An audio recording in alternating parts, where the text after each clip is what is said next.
বাসায় বসে দেশের বাইরে গিয়ে কিংবা পৃথিবীর যে কোনো প্রান্ত থেকে আপনার ফ্যাক্টরি মেশিনকে কন্ট্রোল করতে পারেন। ইএমআই থেকেও কন্ট্রোল করতে পারি কিংবা হাতে থাকা স্মার্টফোন থেকেও কন্ট্রোল করতে পারি। তো আমি ফরওয়ার্ডে টাচ করলাম, আমার মেশিনটি ফরওয়ার্ডে ঘোরা শুরু করলো। অর্থাৎ ডাটা আপনি যেখান থেকে ইনপুট করেন না কেন, রিয়েল টাইম ডাটা আপনার ফোন, ট্যাব, মেশিনের এইচএমআই কিংবা ল্যাপটপ সব জায়গায় আপডেট হবে।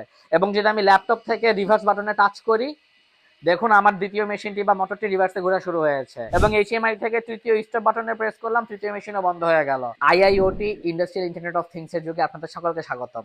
এখন আপনারা বাসায় বসে দেশের বাইরে গিয়ে কিংবা পৃথিবীর যে কোনো প্রান্ত থেকে আপনার ফ্যাক্টরি মেশিনকে কন্ট্রোল করতে পারেন। আমাদের এখানে একটি সেটআপ আছে যেখানে আমরা মোডবাস কমিউনিকেশনের মাধ্যমে 3টি ভিন্ন ভিন্ন মেশিনকে কন্ট্রোল করেছি।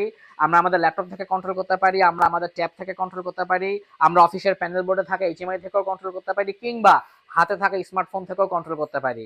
প্রথমেই দেখুন আমি আমার ফোন থেকে প্রথম যে মেশিনটি আছে বা প্রথম যে ভিএফডিটি আছে, এখানে আমি ফ্রিকোয়েন্সি ইনপুট দিব 10 হার্টজ দিয়ে আমি এন্টারে চাপ দিলাম। দেখুন ফ্রিকোয়েন্সি 10 হয়ে গিয়েছে এবং এটাকে আমি ফরওয়ার্ডে ঘোরাতে চাই। সো আমি ফরওয়ার্ডে টাচ করলাম, আমার মেশিনটি ফরওয়ার্ডে ঘোরা শুরু করলো। দ্বিতীয় যে মেশিনটি আছে, আমি চাচ্ছি দেশের বাইরে আমি আছি, আমার ল্যাপটপ আমার সাথে আছে, আমি ল্যাপটপ থেকে ইনপুট দিব 20 হার্টজ।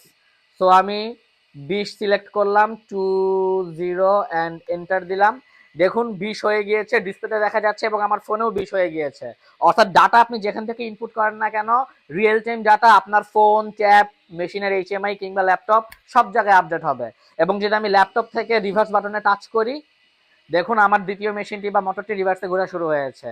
এবং তৃতীয় মেশিনটি আমি চাচ্ছি আমার হাতে থাকা ট্যাব থেকে আমি কন্ট্রোল করব। সো আমি ট্যাবে টাচ করলাম, ইনপুট দিলাম 30 এবং এন্টারে প্রেস করলাম। ট্যাবে 30 হয়ে গিয়েছে, এইচএমআই তে 30 হয়ে গিয়েছে, ল্যাপটপে 30 হয়ে গিয়েছে, এমনকি আমার হাতে থাকা ফোনেও 30 হয়ে গিয়েছে। এবং যদি আমি এখান থেকে ফরওয়ার্ডে টাচ করি, তৃতীয় মেশিনটি ফরওয়ার্ডে ঘোরা শুরু করলো। এবং আমি যদি চাই, একটি পৃথিবীর বিভিন্ন প্রান্ত থেকে 3টি মেশিন চালু হয়েছে, কিন্তু মেইন কন্ট্রোল চাই আমি আমার ইন্ডাস্ট্রির মেইন মেশিনের মধ্যে। আমি চাই আমার ইন্ডাস্ট্রিতে প্যানেল বোর্ডে থাকা এইচএমআই থেকে প্রত্যেকটি লোড আমি বন্ধ করব।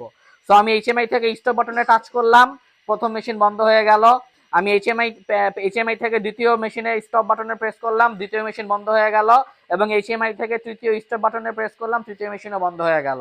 এইভাবে কন্ট্রোলিং, মনিটরিং, ট্রাবল শুটিং সবকিছু আপনি আইআইওটির মাধ্যমে করতে পারবেন। এবং এই কাজগুলো দেশের মধ্যে সবচেয়ে কম খরচে একজন ব্যক্তিগত ট্রেনারের কাছে শিখতে চাইলে চলে আসুন মাল্টিপারপাস ইঞ্জিনিয়ারিং এন্ড ইন্ডাস্ট্রিয়াল অটোমেশনে।